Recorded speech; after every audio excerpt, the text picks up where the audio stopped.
But here's what I know about myself. Yeah. Okay. I'm gonna win. Mm-hmm. Right. So that's a belief that I have. Right. Every year they change the rules in the NHL, but every year professional hockey players show up and play the game within the new rules. Mm-hmm. So capital gains has increased. Whoop-de-doo. The same wind blows on us all, right? Like, I mean, it's not like someone else has an advantage that I don't have. We just got to figure things out, right? We got to figure things out.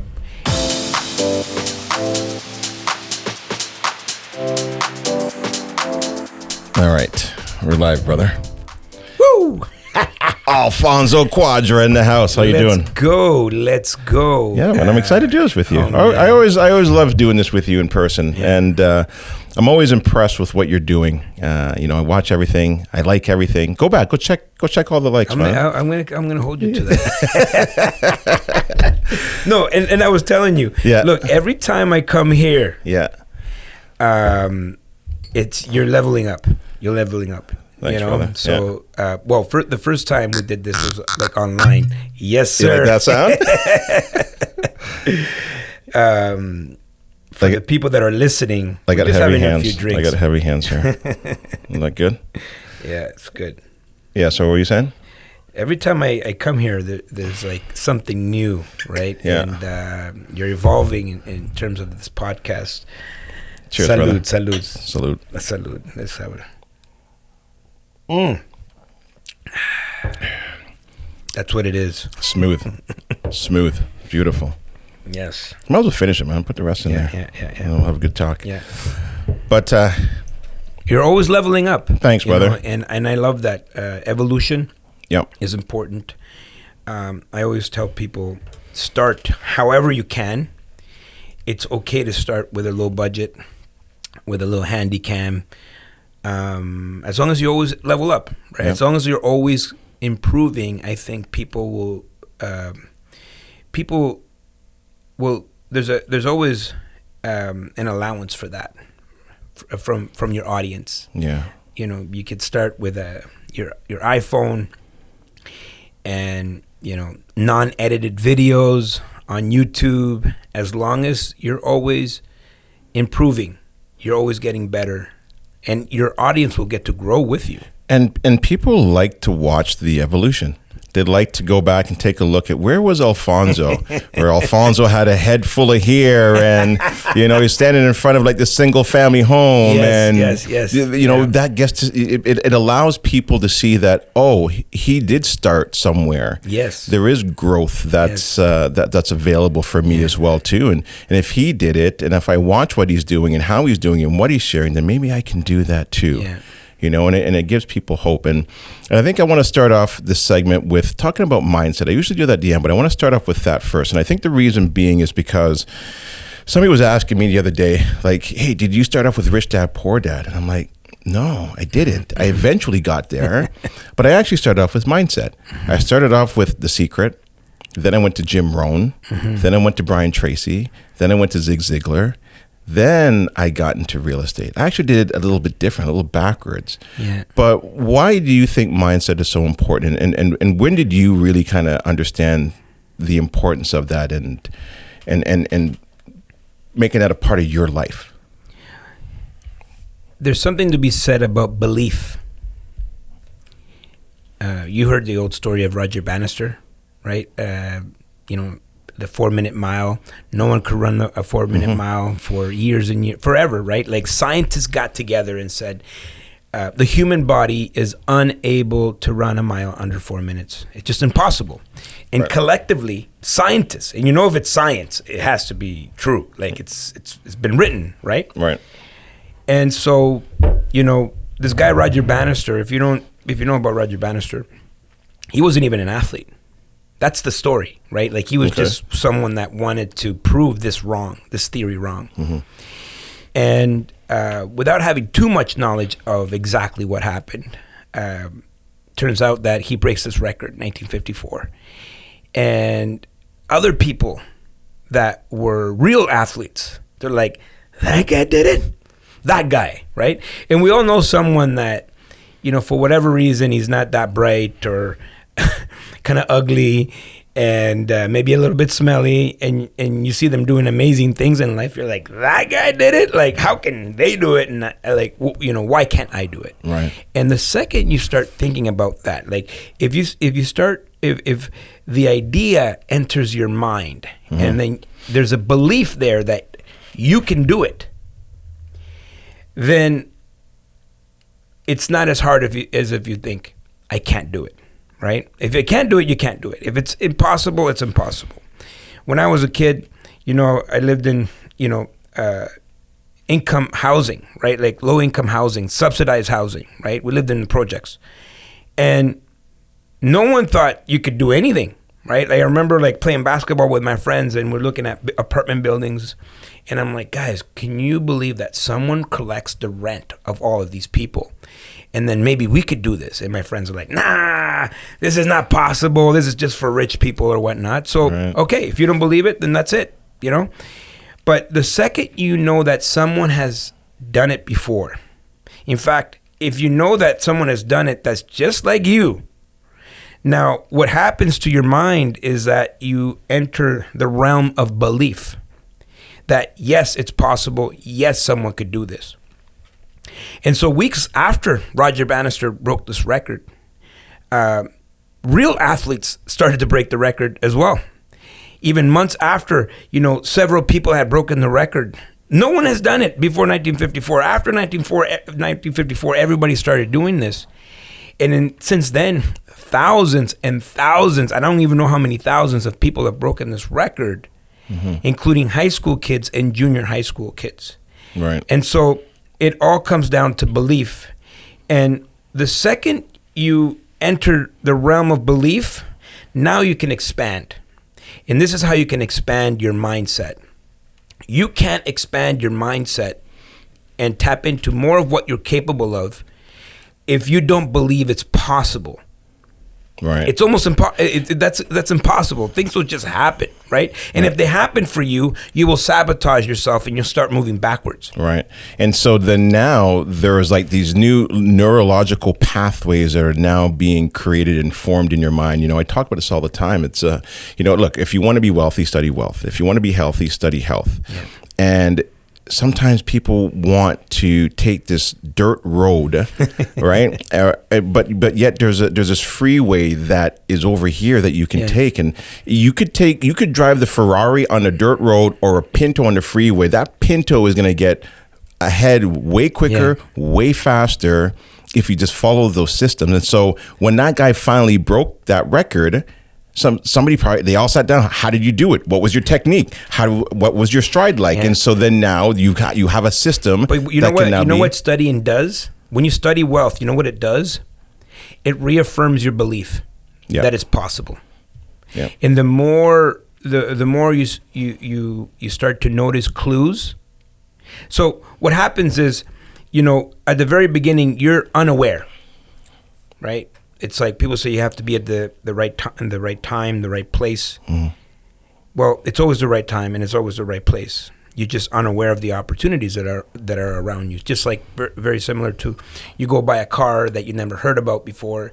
You buy this car and all of a sudden you see it everywhere, right? And so now it's entered your consciousness. It's entered your belief system. Right. And so the more stories, the more you study wealthy people, you're like, that's it. That's all they did, right? Like you realize it's not rocket science, right? It's that whole saying, right? The harder you work, the luckier you get. And it's because now those opportunities are continually presenting itself, but now you can act on those opportunities because you have the skill sets, because you've read the books, because you've attended the events and gone to these classes, whatever it may be, and now all of a sudden, like, you can see the opportunities. That's the thing. Now, I will say this though, and I want to ask you, how do you handle this? Because even though we have the right mindset, you still have a bad day, Alfonso.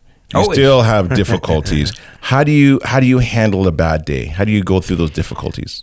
First of all, I know I'm going to have lots of bad days, right? And I'm a big believer on expansion and contraction. I always tell people, strive to always be in consistent expansion. Be in expansion mode. It's like a plant. It's either it's growing or it's dying, but it's not doing both. Right.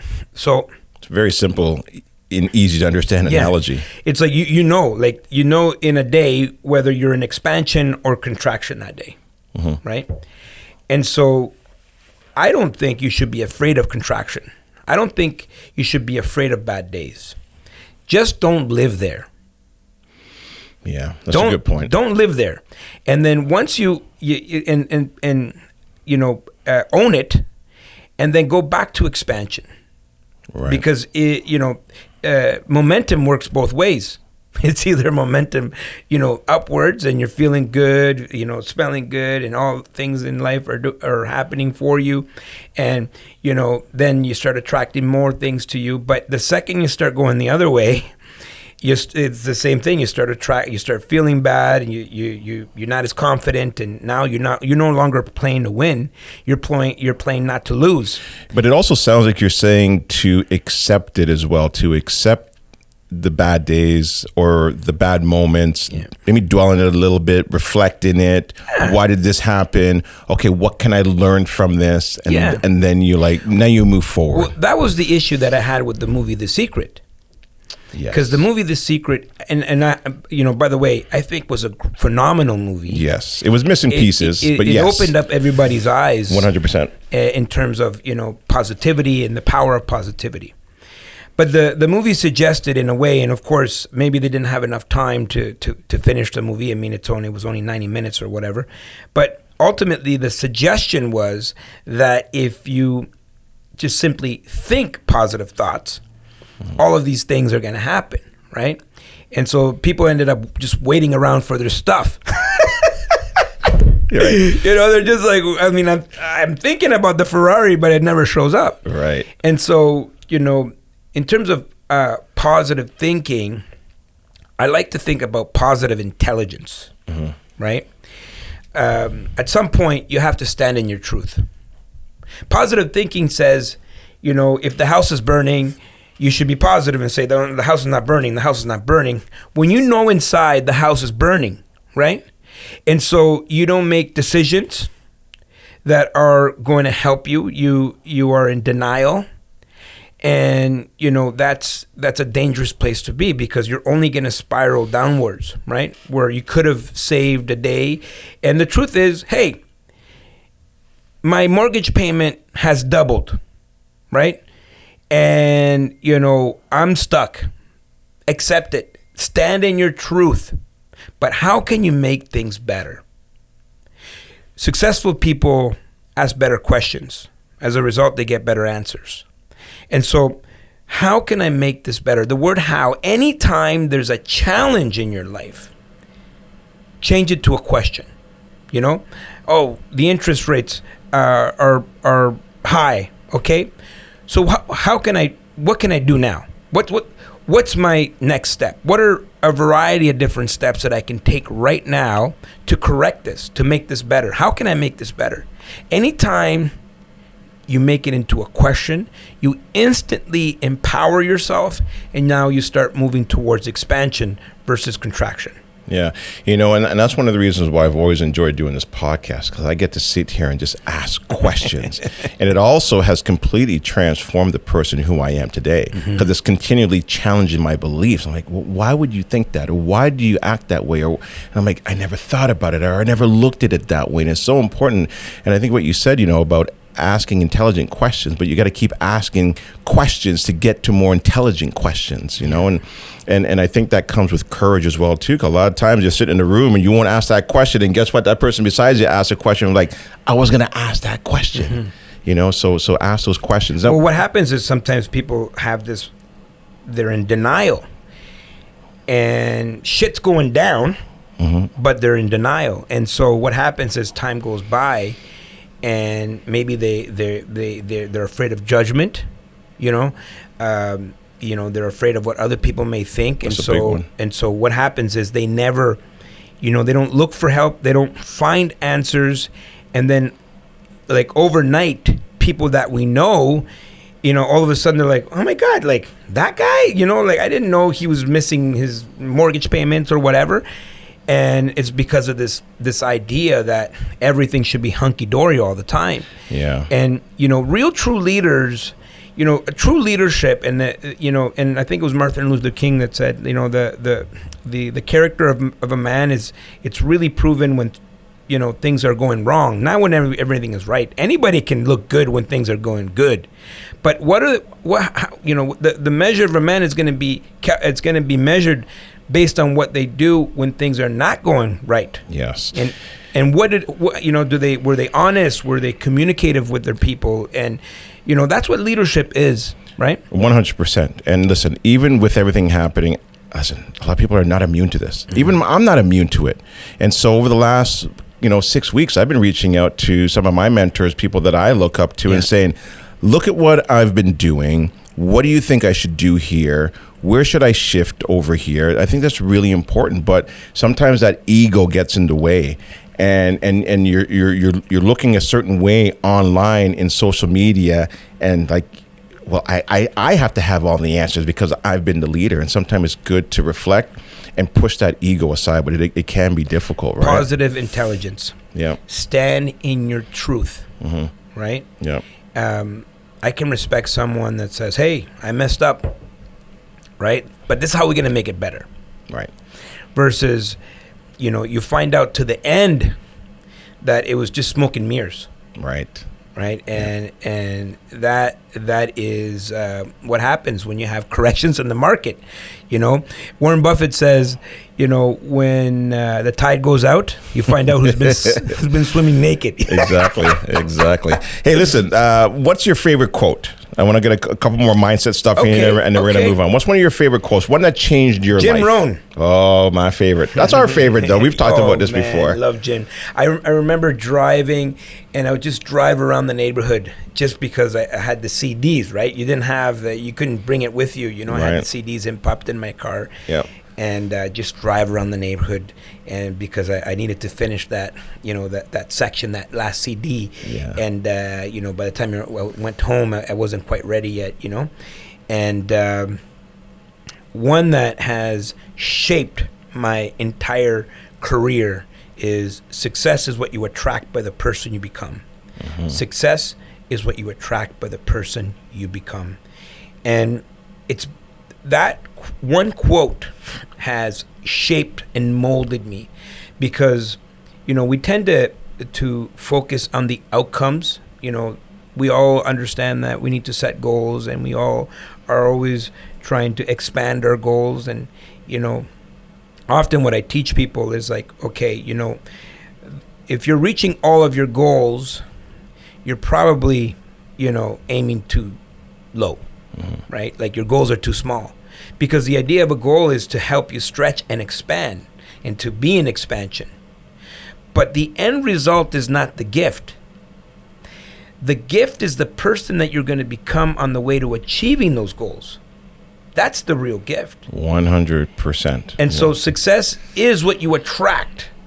So you're going to attract all the things in your life based on the person that you are and who you became on the way to achieving those goals. And that is the reward, not the end result, not the outcome, not the Ferrari in my driveway. It's the person that you are becoming on the way to achieving those things. That's the reward. 100%. I'm gonna rhyme off 4 Jim Rohn quotes right now, see if I remember them, and then we're gonna move on. Don't wish it was easier, wish you were better. Yes. Don't wish for less problems. Ask for more skills. Right? Work hard on your job, you can make a living. Work hard on yourself, you can make a fortune. And make the goal to become a millionaire. This is my favorite one. But not for the money, but for the person you'll become to achieve it. And that was Schultz. That was his mentor that told him that. Yes. Listen, whoever's listening right now, go and get Jim Rohn CDs and listen to them. They're incredible. So you said CDs, by the way. I think you can probably get. You can get them online. YouTube. You can find them on YouTube. And it's all like, a lot of the, and if you listen to a lot of the people out there right now, especially people that are our age, you'll see that there's a lot of that spirit is there with everyone, right? So Jim Rohn lives forever with all of us. Yeah. And often, for example, the message I received the message, and I've translated from my own perspective over the years. So when you listen Jim Rohn, you will listen to everyone, right? Like, I can't think of one person that he hasn't influenced. Well, right? Tony Robbins was his mentee. Exactly, right? Yeah. It's like that is the source, right? That's the source of all of the people that are out there now. He's imagine the people he's impacted. Yeah, and that was one of my biggest regrets is not seeing him live, because he was still alive when I was studying. Yeah, you take it for granted. Yeah, yeah. But all right, let's move on. Let's move on to Wealth Genius and what you've built. And your expand conferences that you do. Let's touch on that and what that's all about, because you've built something incredible. Look, this is my biggest passion project. I mean, as you know, I'm an investor. Yeah. I'm a creator. I have I'm an artist, right? And I've been in this industry for like 16 plus years, and I'm talking about the mentoring. I've been in real estate for 25 plus years, but about 16 plus years ago, I made a decision that what I wanted to do with my life is spend the rest of my life in service to others, right? It leads to greatness. Yeah. And I entered the role of mentor. I entered coaching. I entered speaking from stages, and I never thought that this was a job, or I never thought that this was a thing that people did, right? And it was never part of my plan. The teaching part, it was never anything that I said, it's going to be part of my, people write their goals down, and it's like, one day I want to inspire millions or whatever. Right. Well, you had a fear of public speaking as well. Oh, for sure. Yeah. I think we might have talked that, so what myself as well. Yeah. So what I would suggest people do that are listening to is go back and listen to all of our podcasts that we've done together. Geez. And it's like a series. Yes. Well, I was even going to say, go back and listen to my first podcast. Yeah. You could hear the non-confidence in there. Yeah. I was more like, hey, welcome to my show. I hope what's the first question? And I remember one time too, I actually had all the answers written out when I was a guest on somebody's podcast. That's how nervous I was. Wow. I had the answers written out, and they asked one of the questions out of order. I'm like, what the fuck are you doing? You're messing me up. But Success listen, but you attract by the person you become. Yeah, but you've got to keep doing it. It's 10,000 hours. You got to put that work in, that hustling. So for me, it was not. It was not part of the plan. It became part of the plan when I realized that my story was unique. Because, I didn't think my story was that special. Right, but it became evident when people started to resonate with it, and people started to tell me, "Look, you got to continue what you're doing. Right, you're doing this. This is good work," and it brought me a lot of fulfillment. And so I made a decision 16 years ago, that I was going to spend the rest of my life in service to other people. Right, helping them, and my vision is to inspire people to create financial freedom for themselves. And the only way that I know how to do that is basically through real estate, right? And so I went on this, on this journey of teaching people. I mean, I've had events with 2 people have showed up, right? And me too. And those 2 people, guess what? I give them the best, advice and the best talk I've ever given. I'm not gonna judge it based on the people that are in front of me, because it wasn't about the money. Right. I've never been a money-driven person. Yeah. And you also encourage those 2 people are there. Yeah. Okay, like, listen, there was 20 people that registered. You 2 are the action takers. Congratulations. Yes. Yeah. One of them was my mom. So I'm just joking. Joking. So let me ask this question. No, but I want to get back to the question, the original question about Wealth Genius. Yeah. Is like, that evolved into, me building this career. And then I was hired by other educational platforms to go train for them, which meant that I had to kind of fold the things that I was doing before. And, I spent, the majority of my career before COVID, traveling and inspiring people, everywhere. And COVID came and no more events. There's no more events. And so I thought, this is my time to just kind of do my own thing, right? Like, It's like the writing's on the wall. I think life is happening for me. I'm going to have to adjust and kind of create my own thing. And so that's exactly what I did. During COVID, I said, okay, all these people that have been asking me to mentor them and coach them, I'm available. And people came in droves, because during that time it was like, we want to get into multifamily, because people watched my entire career, and I've been very vocal, and I've shown everything of what I've done. I mean, if you go to my YouTube channel, subscribe, hit the bell, get notified the next time I do another video. But I have 1,500 videos on my YouTube channel, and I've basically documented everything so people could see. And I've grown up, and I've built my entire career in front of people's eyes. And so people resonated with me. I'm not a cookie cutter guy. I'm an immigrant. I came from, Ottawa housing. And so I think that clicked with a lot of people, because, slowly I started to really have a momentum. And at some point I had to name the thing, right? People are like, ooh, what group do you belong to? Alfonso's group. They're like, oh, okay, that sounds like a cult or something. Alfonso's Inner Circle. And so I was, so this is in 2020. We're like, what are we going to name this thing? And so my business partner, Ed, shout out Ed, which is our integrator. If you've is he more like behind the scenes? Yeah, behind the scenes and back end, and he's built the whole infrastructure, and you need somebody like that. Oh man, do if you ever? Not? Listen, when I met Ed, I knew we had something, right? Because he was my student. So were you like almost like opposites?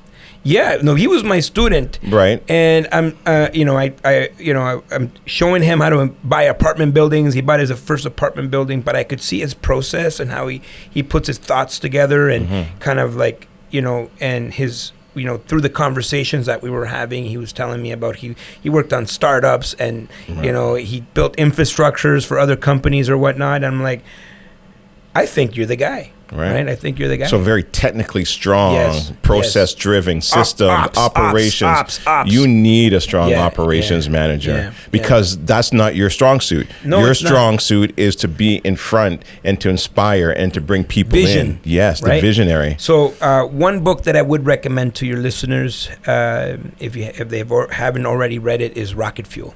Okay. It talks about the visionary and the role of the visionary and the integrator. Yeah. And the way I describe it is like love languages for entrepreneurs, right? If you remember the book, The 5 Love Languages, everybody's loved in a different way, and what happens is we tend to love people the way we receive love, and maybe that's not their love language. Your love language is different than someone else's, and so when you understand the integrator's role. And how valuable they are, and the integrator can also read the book and understand the visionary role, right? And now they know exactly how each other fits. It's like Steve Jobs doesn't happen without what's his guy's name? Wisnick. I can't remember. Yeah, but I know who you're talking about. So the integrator in Apple, right? So there's always going to be a visionary and an integrator together. you can build something amazing. Anybody can build something okay, right? It's anybody can sell a product, and you know, people like me are, I think, grow on trees. You know, people that have ideas, and you know, but if you don't have the integrator, what happens is those ideas, maybe you get people excited at first, but it doesn't have longevity, right? Because it's not built on a strong foundation. Because what you've built, just so many moving pieces. And even from when I'm on the outside looking in, I'm like, how are you doing this all? And it is, and just touch on that a little bit. Like, how have you? So it's you've got team. Ed, you've got operations, but then how do you put the right people in the right places? How does that all come together? Well, what happens is, you know, in terms of, you know, building an amazing company, you need to communicate that vision to the people that are plugged into it. And so at the very beginning, you know, when people are getting results, they'll stand by the product, right? So before we even had a name, everybody was coming. There was no marketing. It was just, you know, it was just me on Instagram lives or whatnot, and people were coming, and I had to now step up and build infrastructure and systems to be able to support like all the people that were hitting me up. But that, I mean, it sounds easy enough, but I had put in work since 2007, right? I mean, all of that now I was cashing in on all the efforts that I put out and all the people that I connected, all the people that I helped. Now it was almost like I became a magnet. Right. And so now you're attracting other leaders that see your vision and that want to be a part of that vision that you're building. Yeah. Now, there's something else that you've done incredibly well with as well too, and I was part of it, which was the Cuadra Youth Foundation. Yes. Man, what a fun event. Man, those kids were stomping that ground and banging that table. How much trouble we got into? You should have told me that, brother. I didn't even know. I didn't even know that. You know, I always tell people, okay, and maybe it was my fault because it's all good. It's all good. It was for the kids. If you bring Alfonso to your event, okay, if you're gonna have me at your event, expect for the people to feel it. You know what I mean? Everyone's gonna know what's going on. The fourth floor, on the third floor, on the second floor, on the main, on the same floor. Listen, you know what though? When they came and they saw what we were doing, they're like, okay, we get it. It's for the kids. Mm-hmm. It's a one-time thing, like, you know, for the year. So it was fine. But man, we made noise in there. But touch on that, and also too what you're doing in Africa. Because I think that's really important. Good. So let me finish the thought on Wealth Genius. Yeah, go ahead. So there was, you know, what are you going to name this thing? And people are like, well, we want it to be, you know, like, so I put it out to the team, and they're like, oh, it should be Alfonso something course or whatever. And I said, you know what? I don't want my name attached to it. I want it to have legs beyond my years, right? And I think the vision, it was greater than what I could even imagine. And, you know, maybe I won't even see the full vision, right? But at the end of the day, we came up with the name Wealth Genius because these are two words that everybody wants to be associated with. And it gives us the opportunity to do multiple different things in the realm of helping people build wealth, because ultimately the vision is, you know, to create a business and real estate platform for everyone.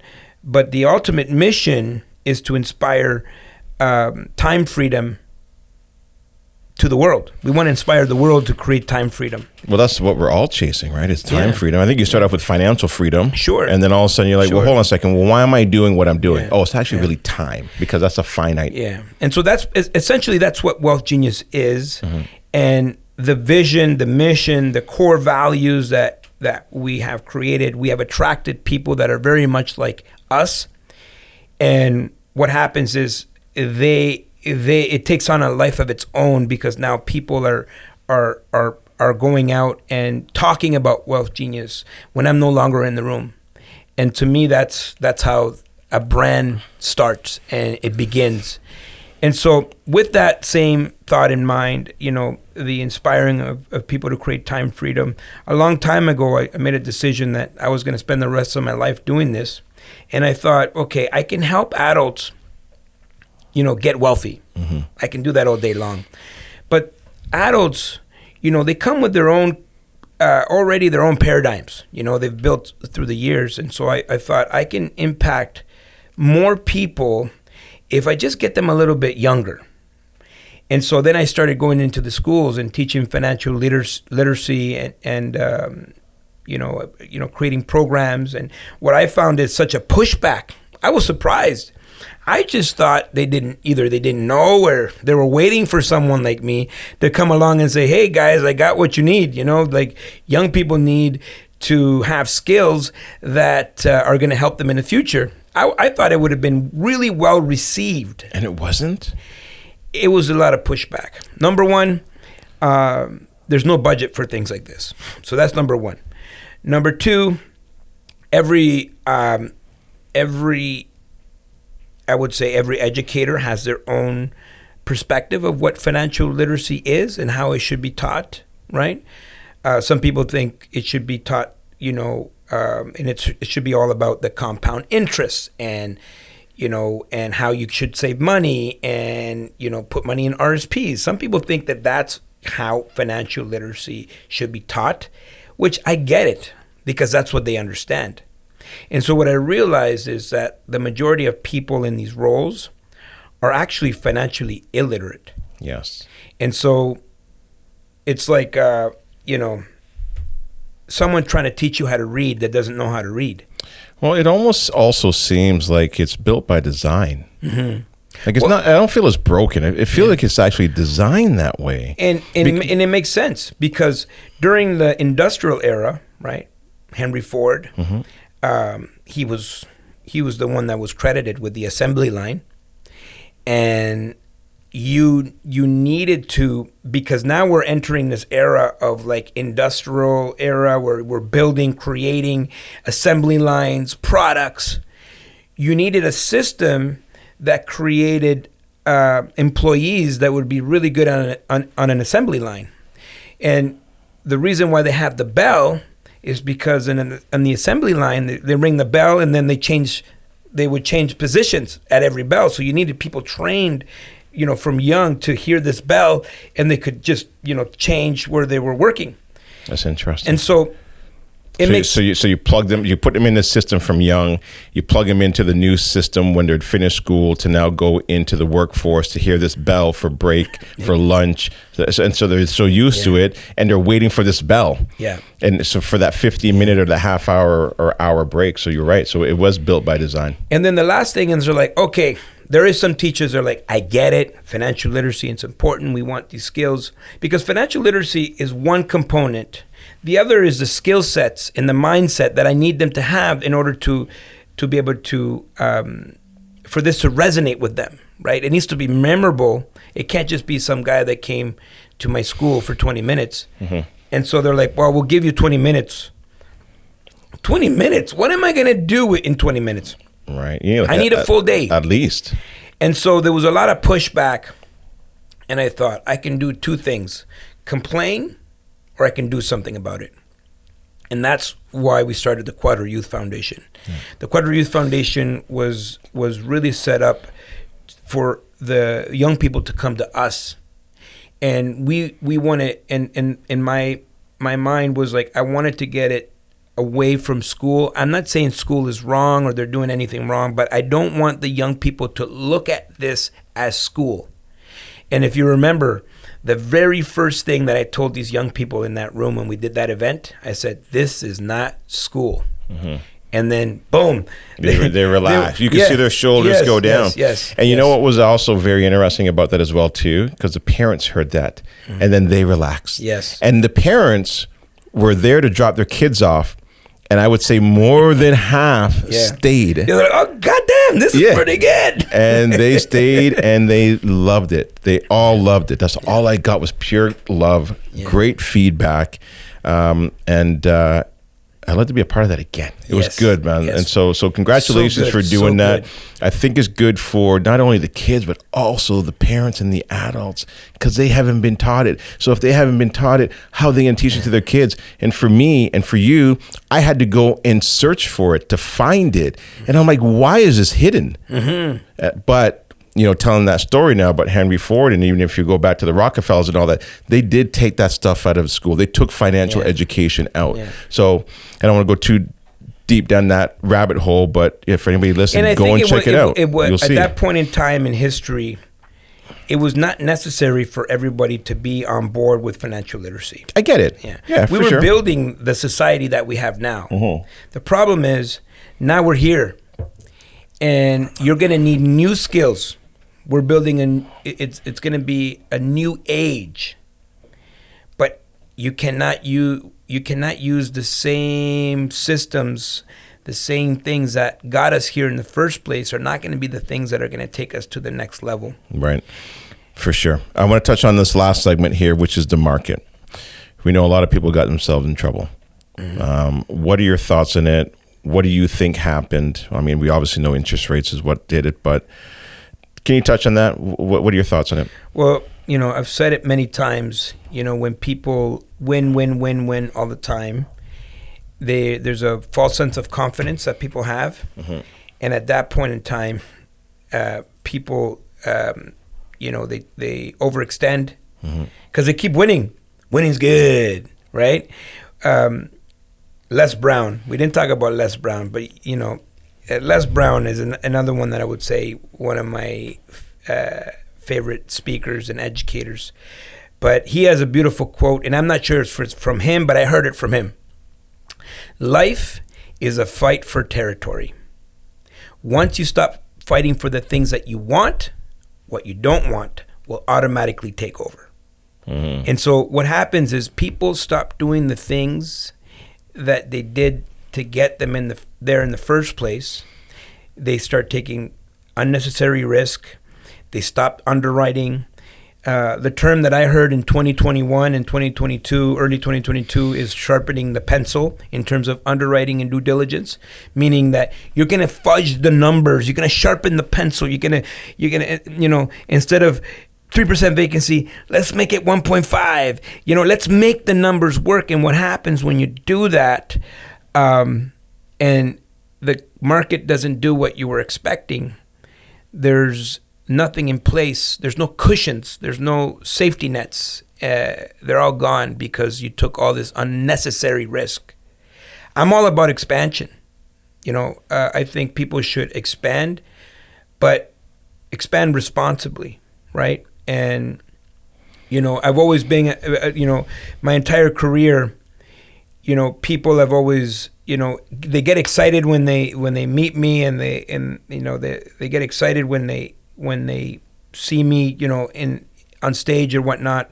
But when they start digging deeper and I start seeing what I actually preach, which is solid, invest in a solid market, invest in a solid strategy, stay with things that make sense to you, right? I've never steered off to things that were shiny. I stayed with multifamily. Numbers have to make sense, right? This is not speculation. And do everything possible to get away from these P-notes, And what happens is people get shocked. They're like, what? What do you mean? Well, I'm not a gambler. I don't go to the casino. I believe in having a solid strategy, and I'm not going to deviate from my numbers and my formulas. And I'm like a blue chip investor.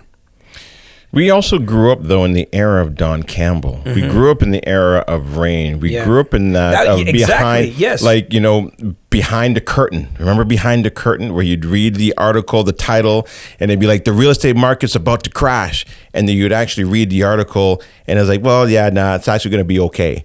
And so then you had to be, and then one of the things that I loved about him too is that he was always talking about be a sophisticated investor. Yes. And he's like, for all you leaders out there, if you're going back, because he brought leaders to those events. Yeah. And he's like, if you're going back and you're teaching your investors, make sure that you're sophisticated and you're teaching them to be sophisticated. Run your numbers. If the interest rates are here, make sure you run them higher up here, and look for cash flow.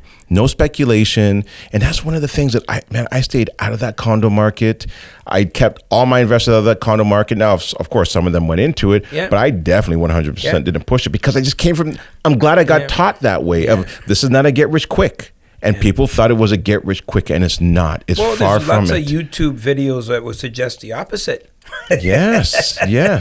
And so when times are good, everyone's good. Everyone's good. What happens is when the tide goes out, you find out who's been swimming naked. Yeah. Right. Now, where do you? Sorry, go ahead and finish that. No. Basically, what I was going to say that is going back to what we were saying earlier. Stand in your truth, right? And sometimes, people did all the things right, and they found themselves underwater, right? And they did everything right. They didn't speculate. They did their numbers. They did the due diligence. They looked at the market conditions. They did everything right, and you can still find yourself in an uncomfortable situation. 100%. Yeah. Because part of real estate is leveraging. Yeah. And when you leverage, that money then also goes up as well to that carrying cost, and so you've got to be able to now take a look at it, and like you mentioned earlier as well too, is kind of push that ego aside. And say, hey, what do I need to do to put myself back to a proper position so I'm not uncomfortable anymore?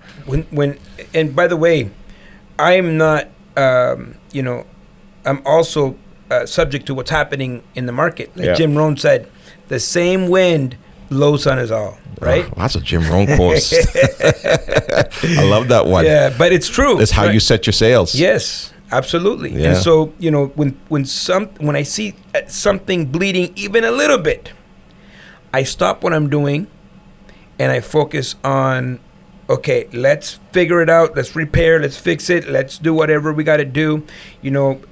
Some mortgages doubled. Okay, what can be done? Okay, this, some deals I had to throw more equity into the deal just to make sure it's no longer bleeding.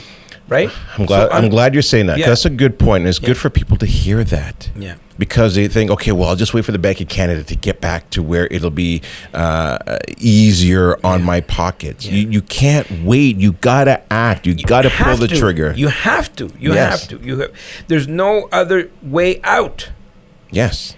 Nobody's coming to save you. Yeah, exactly. Look what I'm watching this Netflix special, Bernie Madoff. Right? I don't know if you watched it. No, I haven't. Is it good? Oh, it's good. Okay. It's good. I mean, it's like... you went deep with the voice. It's good. Oh, it's good. But he was like... And excuse me for anybody that's listening if it's not the exact amount, but I recall it was like $60 billion Ponzi scheme. $60 billion, right? And how did it get that way? Like the question that everybody has is like, how is this possible? So he had a building on the 23rd floor, and again, who's ever or listening to this or watching this, I'm probably getting the floors wrong or whatever, but on the 23rd floor, he had a legitimate stock business, brokerage, which was highly successful. On the 17th floor, he was running this Ponzi scheme, which is $60 billion deep. Why? Right? Well, it didn't start off that way.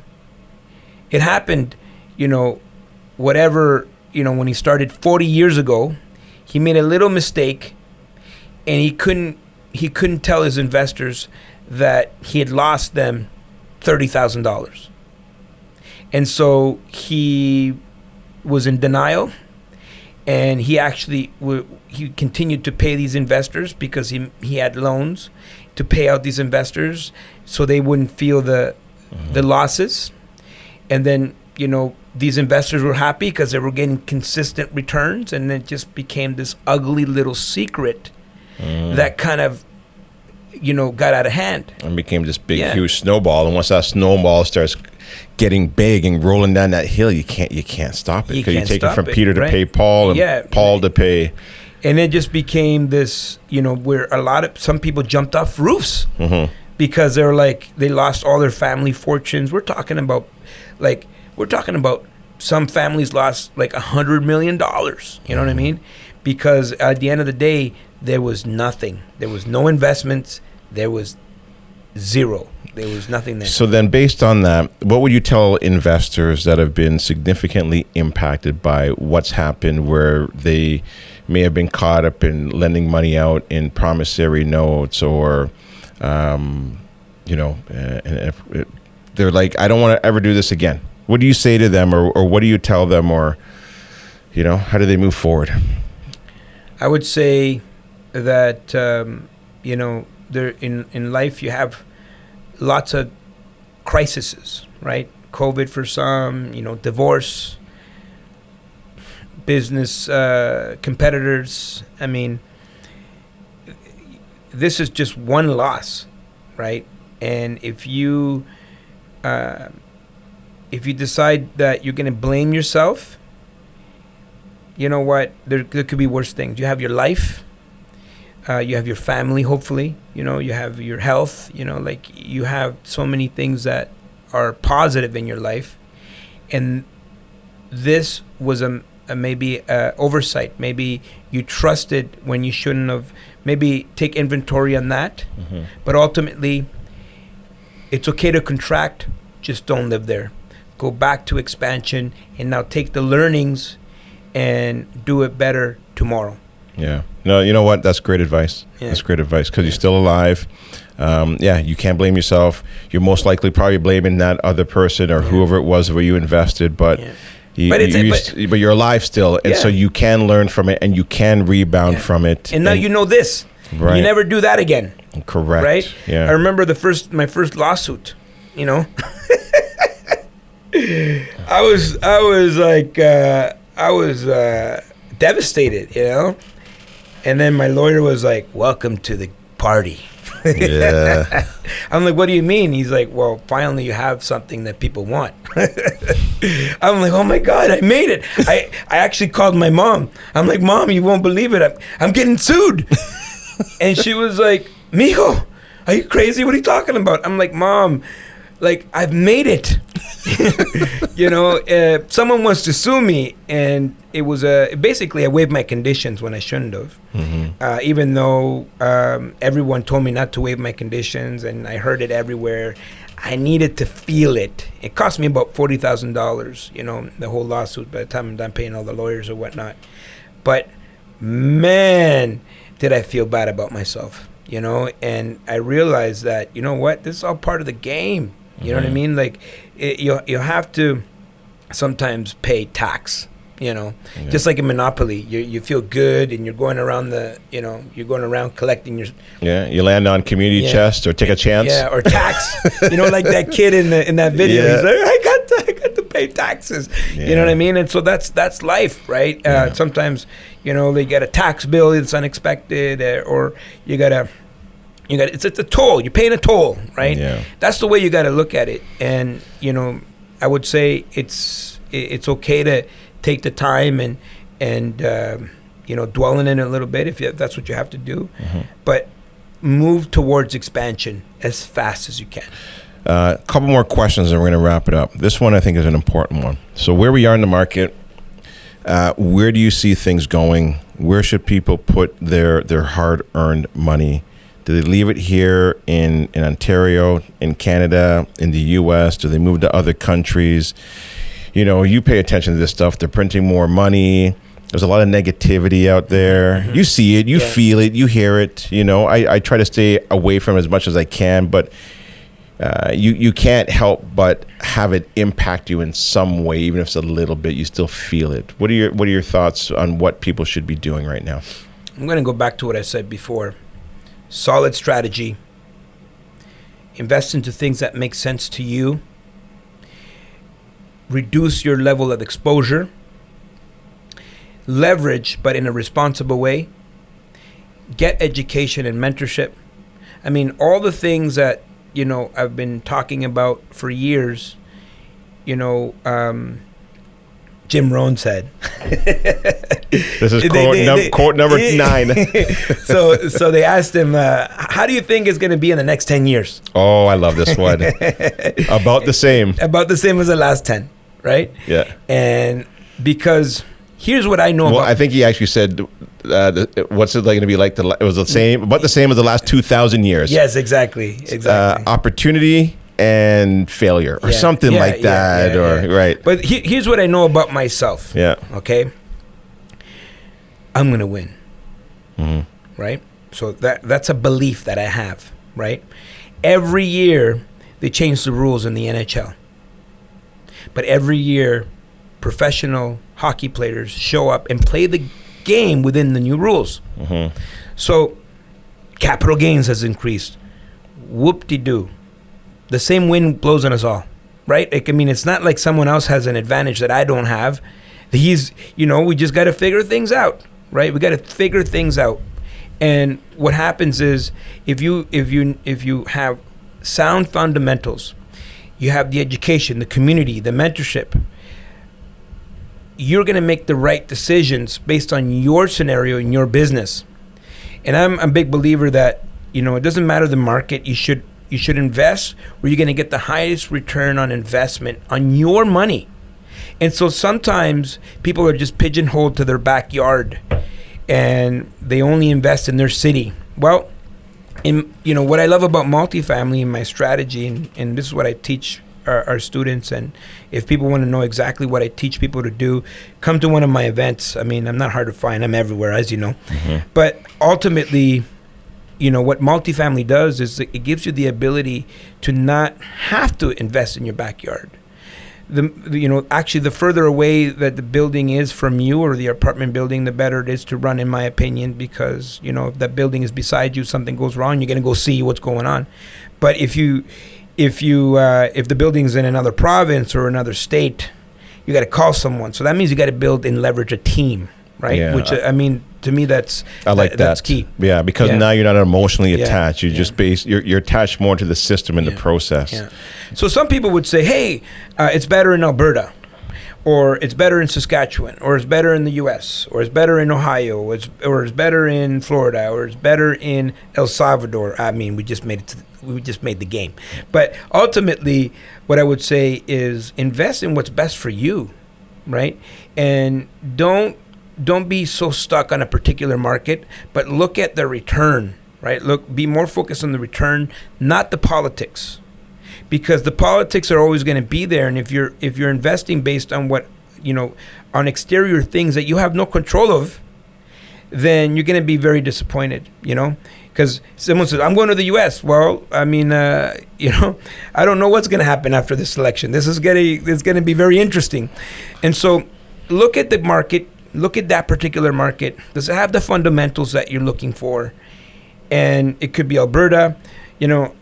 I'm making money in Ontario. I'm making money in Alberta. I'm making money in Ohio. I'm making money in Florida. I'm making money in El Salvador. Wherever, I'm gonna move my pieces. It's like a chess game, right? And so ultimately, I'm looking for a return versus a particular market per se. Yeah, very, very good advice.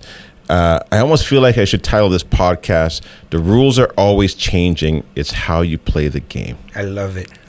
Yeah, that's what I was just writing down there. I like that. It came to me while you were talking. I'm like, that's brilliant. I love it. Last thing I want to ask you is, how are you expanding? Who are you potentially maybe partnering with? Yeah. Is there any kind of reveal that you want to share with us? You know what? Something that and I before the podcast I shared with you. Look, we have a plan of so we're doing a lot of building and constructing, and I'm just having the time of my life, because it's never been it's never been this way, because everything I've done in my life, I had to fight, since the moment I came out of the womb, and I've been fighting for this and fighting for air. Yeah. Fighting not to get clapped in the butt. Yeah. I was in a war zone, and all of these things. But, where I'm at right now, everything is flowing. Everything flows. and my goals are being realized, and I'm in a position now where I'm a builder, right? I'm building, and I've never ever imagined in my entire life that I'd be in this position. The buildings that I saw when I was a little kid, and I was like, whoa, imagine someone is collecting these rents, and my friend said, nah, this is for rich people. I'm now building those buildings. Yeah, it's like full circle. Yeah, and when I came to this country, my mom had $30 in her purse. I mean, we came with nothing. We lived in project housing, right? And to be in a position where now I'm providing housing for other people is incredible.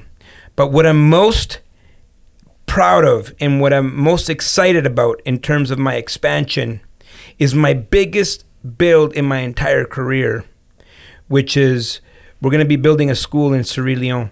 It's incredible. And, that came about from, asking the right questions in terms of, my goal is to inspire the world to create time freedom.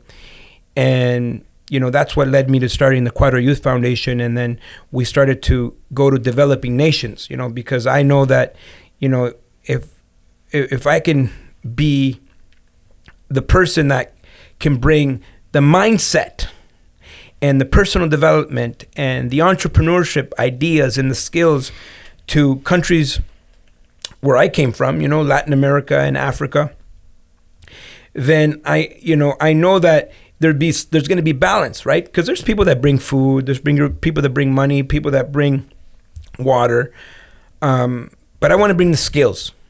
And so we went to Dominican Republic, and we brought these school supplies to these schools, and my whole idea was to bring financial literacy to these schools. Mm-hmm. And the lady was like, I love it, I love that idea, but we need supplies, right? We need supplies. And so I was so inspired by that I thought, okay, I want to go to the developing nations. So just so you know, we put 6,500 kids so far through this Cuadra Youth Foundation program. My goal is to get to 1 million. Yeah, I want to put 1 million young people through this program. That's incredible. And so, that's going to obviously help. I have to expand outside of Canada and the U.S. And so then I started going to these developing nations. They're like, that's great, but we don't even have a building to even start. Like, we would love, right now, the kids are going to school underneath a tree. And it's good to talk about financial literacy, but like what we need is schools. And so my mind was like, okay, this is how I can have an impact, And so I started to do all the research on how to build a school. And, now that I have these newfound skill sets in building and understanding land development and building, and I thought, okay, this is a big deal. That this is not just like any, you can do this like, you just snap your fingers, you build a school. I mean, there's a lot of moving parts. And so then within my own community, think about how powerful this is. The second you set out an intention, you start to attract all the right people, the right circumstances, the right ideas, because success is what you attract by the person you become. And so one of our members in Wealth Genius happens to own an organization, Freedom Tree. Her name is Tara. And Freedom Tree, they were building medical clinics for young women, right? For them to go and have some, be able to visit with a nurse or a doctor. Some of these young girls are dying just because they don't have proper, medications and things like that. And then she's like, well, we're building this school and we're looking for support. And I'm like, I'm all in. Yeah. I'm all in. And so now I'm leaving for Surrey-Lyon in July, right after our Expand conference. And, I wanted to be the school that Wealth Genius built. And my whole vision was to create this platform of wealthy people, but for what? I want it to mean something. This is not just a community that people are participating in or joining. We're going to do amazing things together, and we're going to start with one school. But my vision, as you know, is expansion. Right. And, this will be my biggest build yet.